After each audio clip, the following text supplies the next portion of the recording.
Good evening to all of those who may be listening. I'm here because I can't go to sleep.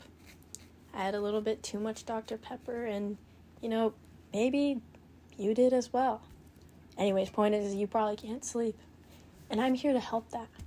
Or just fill in some space that maybe you're just really bored and you need something to listen to. That's why you're in great hands. I'll be reading you today a sweet little story.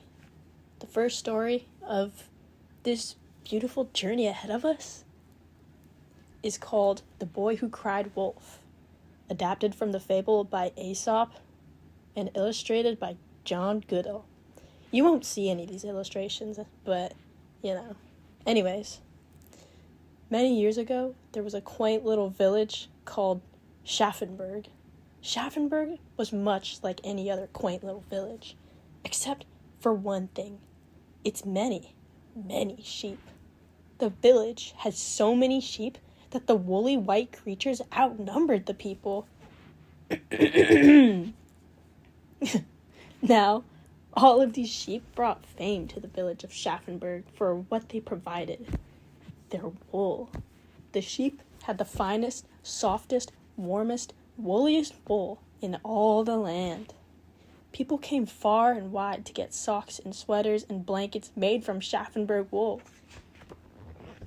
Because of the village of Schaffenburg so depended on its sheep and their wool, the villagers took extra care to protect the sheep from harm.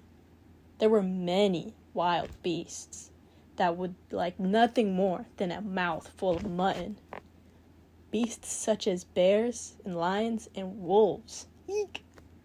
In order to keep these wild animals from eating their precious sheep, the villagers hired a young boy to tend the flocks. This shepherd boy was named Wolfgang. That's kind of badass. And Wolfgang loved the sheep of Schaffenburg. Every morning, the boy would gather the sheep into one large flock. Then, he would lead them through the fields and pastures until he found the freshest, greenest grass. When the sheep were thirsty, Wolfgang led them to cool, babbling brooks of water. Wolfgang loved the sheep so much that he would even play his youthful games with the flock instead of other children. One morning, as the sheep grazed on the fresh, green grass, Wolfgang began to daydream. He imagined that a wolf was after his flock, and that he bravely fought it off. This daydreaming got Wolfgang to thinking, what would happen if a wolf really did come after his sheep?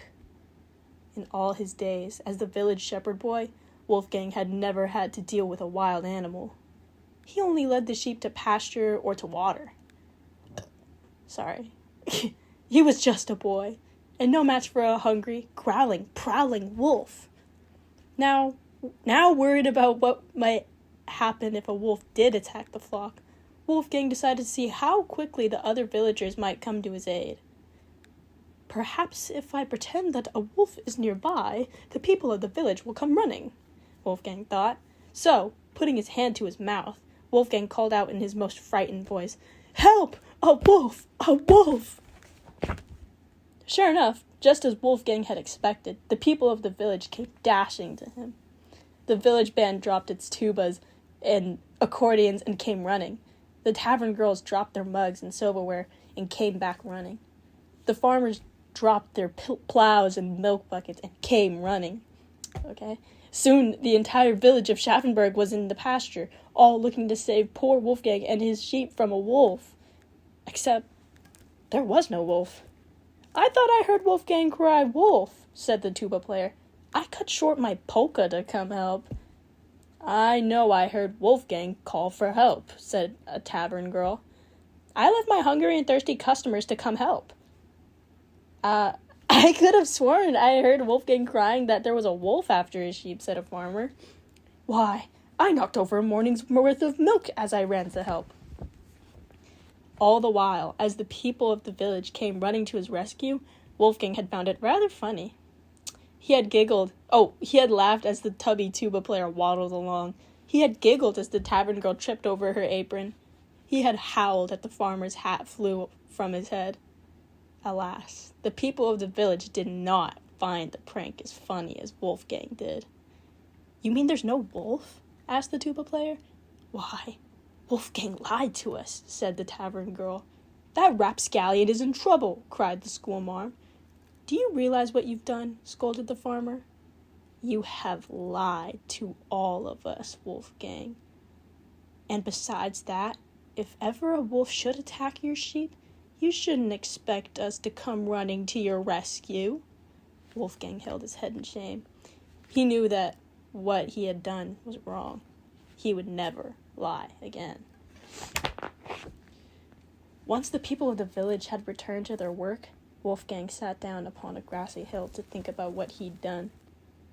As Wolfgang was thinking about his lie and all the trouble it had caused, you would never believe what came creeping up behind him.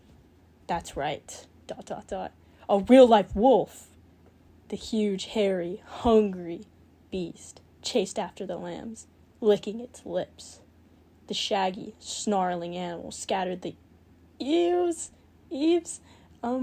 snapping its enormous jaws. The great, growling canine stormed up the hill, glaring at poor, frightened Wolfgang with its glowing yellow eyes. Wolfgang had no time to think. He didn't know what to do, so he ran, and he screamed and yelled for help. "Help! Help!" Wolfgang cried. "A wolf! A wolf! Someone please come save me from this awful wolf!" Wolfgang dashed down the hill and into the village. He ran down the streets of Schaffenburg calling for help, crying out that a wolf was after his sheep. But just as the farmer had warned him, nobody came to his rescue. "That foolish boy is lying again," said the schoolmarm. "Fiddlesticks," said the tavern girl. "That Wolfgang is trying to trick us."